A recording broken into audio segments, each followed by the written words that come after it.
Video on the Mick Gordon and Doom Eternal soundtrack drama that's been cooking for the last week, and the reason is I wanted to wait to see how Bethesda would clap back, and today they've given a response, and it is weak. They dropped a wet sock on us. Now, while overall the appetizer they served up was underwhelming, and we'll get into it in a moment, they did, however, make a threat of having something substantial to back up their side of this drama, but they haven't revealed that yet, so for now, it's just kind of empty. I will be honest, this is lame negotiation drama. But who knows, maybe pretty soon in the future they'll come with something stronger after boofing creatine and taking HGH, but as it stands right now, this response from them I think is less than satisfactory. So let's go into the whole situation here from the start, because it's pretty wacky and it's pretty sad. Hopefully all of you are familiar with Mick Gordon. He's one of the most well-respected and most talented video game composers of our time. You might know his work from Killer Instinct, Doom, not even as hype as the Bayonetta shit. First of all, the Bayonetta shit was like kind of a flub. Most likely. I absolutely love his work. Fuck you I mean? always compare him. The Bayonetta shit was like the perfect example of something that didn't pass my smell test. So I was like, I would wait a little bit more. And then it turned out that there was more to it. And then the person was like actually kind of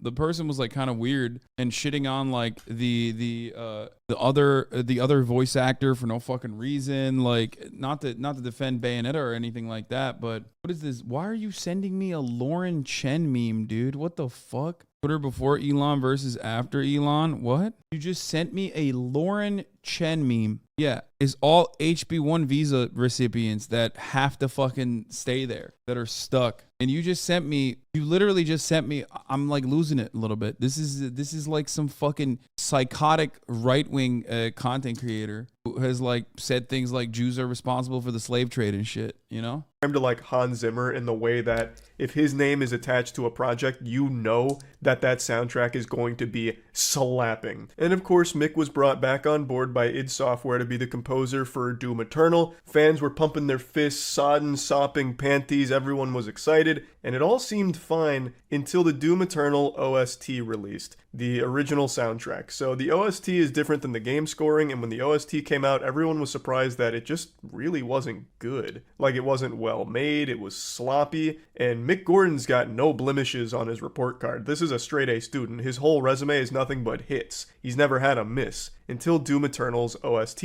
Most people were criticizing it heavily, and then out of nowhere, Marty Stratton of id Software dropped a Reddit post that blamed Mick Gordon for why the OST wasn't great. And this Reddit post came out of absolutely fucking nowhere, like a jump scare, and it pins the entirety of the blame on Mick Gordon, makes it seem like he's hard to work with, lazy, doesn't do what he's supposed to do, and this is the accepted perception of Mick Gordon for 2 years. 2 years ago, Marty Stratton dropped this, and for 2 years, people believed it, which of course had a wildly detrimental. Prola lad, literally, I told you already, I'm not going to cover this right now, brother. I told you I'm not going to cover this right now, okay? Bro, look at this guy. Like, literally, I was like, bro, I'm going to do more fun, light news, and then more fun stuff today. So we start at 11. First thing he does is big delay. Big delay. The delay is not that significant. Then he's like, all right, I couldn't get my juice there, okay? I couldn't get my juice from that.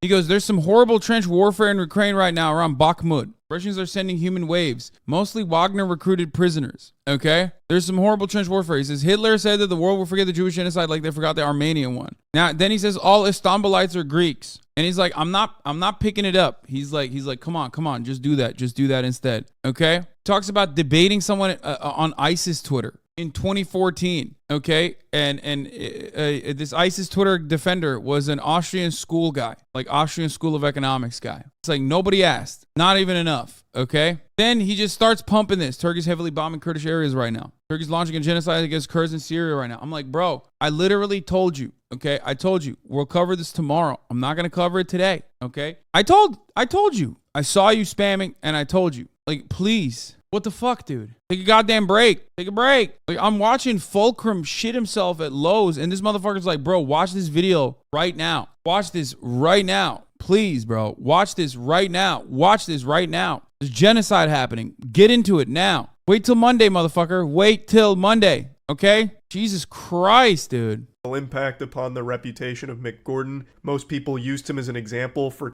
F-16's bombing Cobain. That's not nice for many of us. It is happening right now and we can't wait. Okay, bro, if F-16s are bombing your fucking village or your city or your town right now, what the fuck are you doing on Twitch? And also, what the fuck is my coverage over it gonna change? What do you mean, bro? What do you mean? Some of you motherfuckers literally think this is a choose your own adventure. I'm losing my mind. Do you think my coverage over it is gonna stop? What's gonna happen there or what? No, you're saying this so you can concern troll and then clip it and post it on fucking Twitter and be like, look how unsympathetic Hasan is. Because you're not in fucking Cobain, you're in Idaho. Okay, stop. Jesus Christ, dude. And I know motherfuckers will be like, bro, it's Turkey. He's just like avoiding it or some shit. But you do this about everything that's going on in the world. And usually I don't even give you the fucking little kitty gloves that I'm giving you right now. Usually I just ban the fuck out of you and tell you to shut the fuck up, okay? But because it is Turkey doing this shit, I'm giving you the fucking kitty gloves right now, okay? Because I know no matter what happens, you motherfuckers you're like, oh man, you're so inconsistent. You're just like trying to hide the truth or whatever the fuck. Stop. What? That's not true. I never said I'm in Cobain. You're an ally for many of us. Why are you misreading me like this? Oh my God. That's not nice. For many of us, it is happening right now. What was the implication here? Who's us then? For talented people who are lazy, and that's just the way people perceived Mick Gordon from that point forward, and he never came forward to defend himself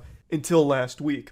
Last week, Mick Gordon came with an over 14,000 word thesis, a fucking Harry Potter book worth of evidence to disprove that, saying that Reddit post was misleading, factually incorrect, and downright fucking wrong. I'm not exaggerating the scope of this. This report here, it's not a twit longer. This is a goddamn twit novel. Like, it has its own table of contents, and he has printed more receipts than a Walmart. Mick Gordon came with an overwhelming amount of evidence to prove his side of the story, and it highlights a lot of fucked up things in here about what happened behind the scenes. There's so many layers to this onion, it'd make Shrek shit himself. It's wild. And it really seems like Marty Stratton has a personal grudge against Mick for some reason. I don't understand why, but it really feels like Marty fucking hates him. I don't know if Mick Gordon fucked Marty's wife or something, but my God, it really sounds like Marty was twirling his evil mustache here in order to make Mick's life miserable with this project. Let me show you just a quick excerpt there before getting into the deeper stuff. So this is in regards to that Reddit post. So the OST, it was a poor quality release which drew criticism. Marty asked Mick for assistance, and they eventually came up with a couple of ideas. So he offered to draft a joint statement addressing the situation and announcing plans moving forward, and requested that Mick hold off on making further public comments until they could address it together. And Marty then told Mick to expect the draft within a few hours, but it never arrived. Instead, what arrived was a fucking tank of dog shit. Instead, days later, Marty put on the fedora and wrote his infamous open letter Reddit post, which blamed Mick for everything, with the botched OST. I mean, I'm not gonna lie, writing a manifesto is also extremely Reddit behavior. I mean, that is true too. So that's the level of respect Marty has for Mick. And that's really just the beginning. Get ready to have your heart broken here. Awards. I'm happy to hear Marty feels I deserve Doom's music awards, because the truth is those trophies are kept locked in the id Software office. I've only ever seen them once, behind glass, from a distance. Nobody has ever offered to send me copies, and thanks to the show's producers, I was invited to perform at the Game Awards, but other than that, id Software never invited me to collect the awards in person. Marty invited himself to collect the awards on my behalf instead. It would mean a lot to have a memento of all the hard work I poured into Doom franchise, but as it currently stands, doubt I'll ever see those awards again. So Marty, being the saint that he is, didn't invite Mick to claim his own awards, and instead invited himself to claim the awards on Mick's behalf, and then never sent him the trophies. I don't know why he hates him so much. I don't get it. Now, before diving deeper into the bowels of this filthy colon, let's go ahead and go through some of the summary of facts that Mick Gordon provides here. So he still hasn't been paid for over half of Doom Eternal's music, which is fucking criminal. That is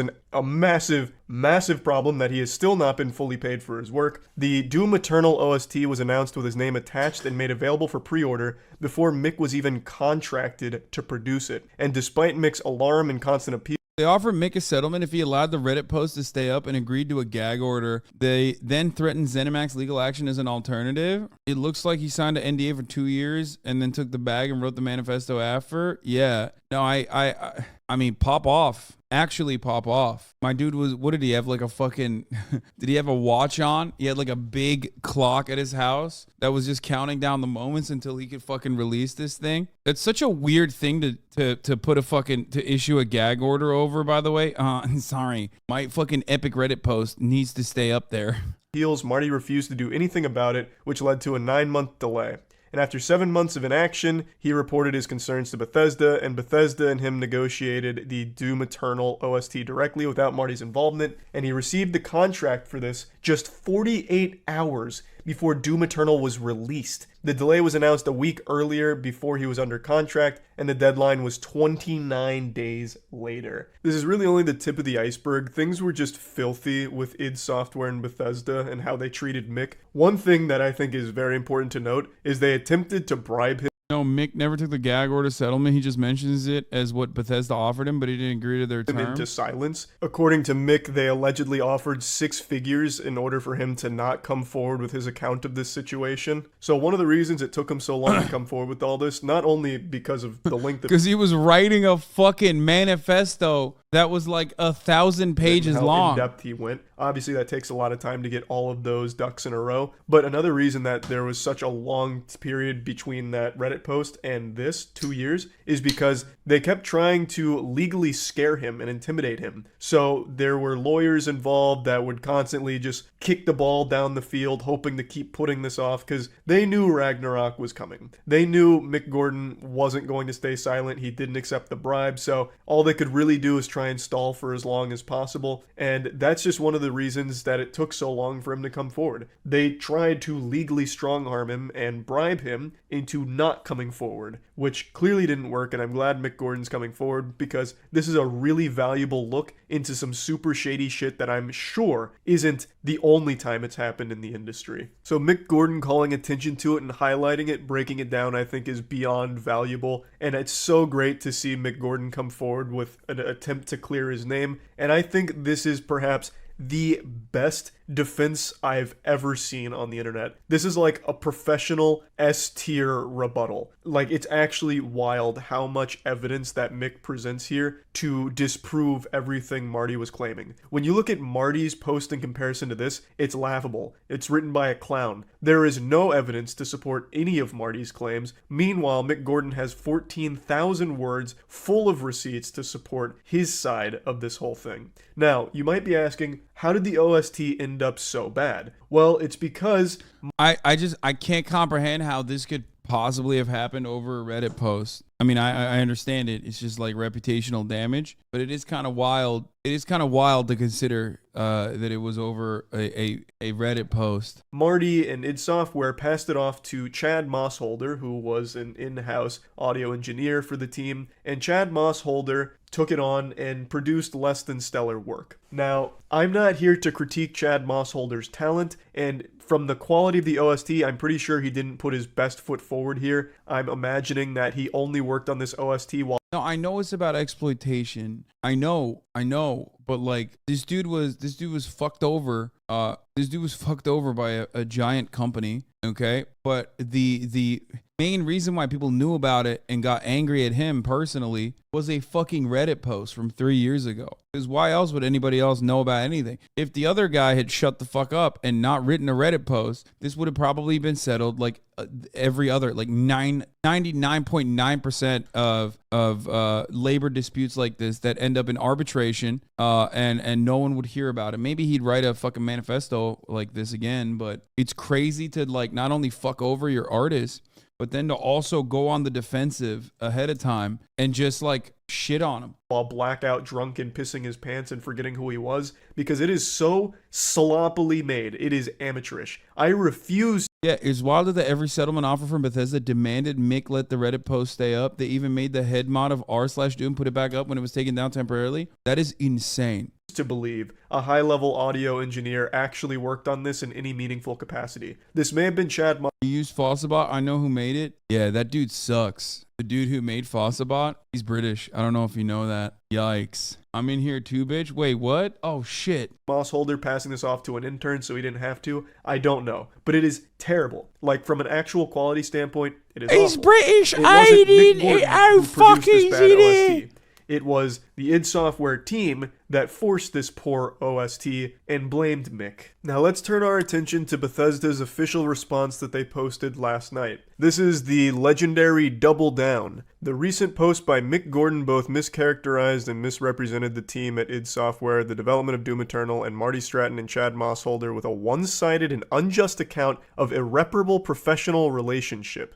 We are aware of all the details and history in this matter and unequivocally support Marty, Chad, and the team at id Software. We reject the distortion of the truth and selective presentation of incomplete facts, in quotation mark, which I find very humorous because facts in quotation marks when talking about actual receipts, legitimate evidence, and they're putting facts in quotation marks. I mean, a lot of this stuff is qualitative analysis. So I wonder what he did to... I haven't seen it. I wish Charlie would have gone into it a little bit further and like describe what the receipts are. I suspect that it's like awards and also like things that prove his performance was good, like probably awards, probably like offerings of salary increases, shit like that, contracts, emails. We stand ready with full and complete documented evidence to disclose in an appropriate venue as needed. The statements posted online have incited harassment and threats of violence against Marty, Chad, and the id Software team. Any threats or harassment directed towards members of our teams will be met with... Mogul Mail is more detailed. Okay, I got it, bro. You all watched it. Okay, you all watched the Mogul Mail. Holy shit. Appropriate action to protect their health and safety. I'm not going to watch another 15-minute video on this, though, okay? Remain incredibly proud of id's previous collaborations with Mick Gordon and ask that fans refrain from reaching conclusions based on his account and, more importantly,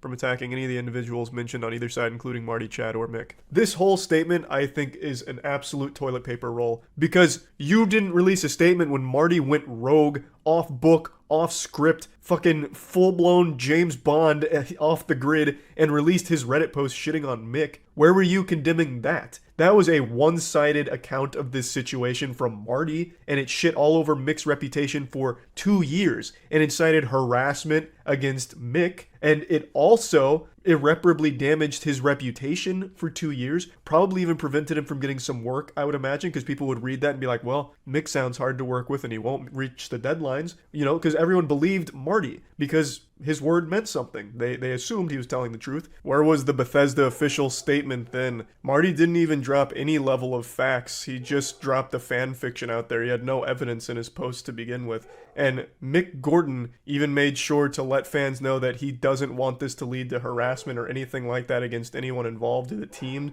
and even highlighted how there were so many talented people at id Software that he really appreciated and how great it was overall with id Software. Just wanted to highlight these specific problems, which was a luxury Marty didn't afford Mick. Marty at no point made it seem like he didn't want Mick to take the full brunt of the impact from the fans' upset anger. At least Mick went there with class. Now it's a problem, and now you condemn it, and I'm very curious to see what full documented evidence you have. If you do have those kind of receipts, why didn't you lead with that? Why lead with this wet noodle? Why come out here with a threat first instead of just, here's our evidence? I always hate this move where it's, no, we... Well, it's because it's the president, right? That's it. Like, companies put a lot of emphasis and a lot of influence on the president over someone who they declare is like a mere composer that they can replace. They often find executives to be irreplaceable, even though they are the most replaceable motherfuckers in a company. We have the full story. Like, Twitter didn't fucking implode when the top 3 corpos were fucking yeeted on the first day. It started falling apart when the actual, like, content teams were getting kicked. Devs, people that are making sure that the platform is running. And we will release it eventually. Just fucking start with it if you have it, coward. Christ. Maybe they do have something that somehow disproves Mick. I would be shocked. I don't even really know what that magic bullet would look like here. I guess maybe contracts that would poke holes. Speaking of Twitter, my fucking mobile app is so busted right now. I don't know what the hell's going on, but I can't even use the application is currently like unusable. It's just like loading for hours and hours and hours on my iPhone. And I don't know what the fuck is happening there. I'll be honest with you. Shit is not like the mobile application on Twitter is busted. Okay. I can use the website on desktop, but I cannot use it on mobile. Wait until tomorrow, my dude. I mean, we'll see what happens. Faded than a hoe. A ship that has all of its sailors dead will continue to drift until it hits something or a storm comes. Just because something is still moving doesn't mean it's in good shape. That's so fucking beautiful. What are you, a poet, dude? What the fuck was that? It's incredible, dude. Holy shit. I think a tear fell down my cheek right there. Into the timeline or some of the claims Mick would make, I'm really not sure. But if they do have that evidence, I really don't understand why they wouldn't start with that as opposed to just putting out this statement saying that they have evidence. Like, I know a lot of people are saying it's an intimidation tactic, but intimidating him to do what? Mick has already dropped his 14,000 word massive report on all of this. What's there to intimidate? He's already dropped the bomb. So why even try and scare him anymore? Like, if you have the evidence, there really was no reason to start with something like this. You could have just immediately went into, here's our proof of our side, and this is what's wrong about his statement. There was just no reason for this. This is just absolute nothingness. And I do want to highlight something in particular where they say that Mick's statement has now led to threats of violence and harassment against Marty and Chad and those involved. I hate that. Unfortunately, that's just a byproduct of assholes on the internet. Mick Gordon tried to handle this as professionally as possible, was beyond generous and patient with this whole team, and eventually, when he found himself out of options, released this publicly. Marty did this as a first resort and led that harassment against Mick. And for some reason, they're especially highlighting it on Mick Gordon for some reason, even though Mick made a very special effort to let people know that it's not okay to do those things. But there's always going to be douchebags Even Charlie's online, dogs are and it happens, angered by unfortunately. this. But for them to come out in their official statement and say that because of Mick, now their lives and their safety mad. is in jeopardy, I think is just fucked up. Trying to villainize the victim here for coming forward by using some assholes leaving mean tweets to them as like proof that, oh my god, now everyone's in trouble. Like all of their safety is compromised. I don't like that. I'm not a fan of that. But yeah, anyway, I just wanted to talk about this a little bit. I'm excited to see what happens next if they really do have evidence. I'm curious to see what it is. But for now, I am definitely on Mick Gordon's side here. I've never seen a response that professional and that thorough. So yeah, that's about it. So yeah. That was an interesting video. No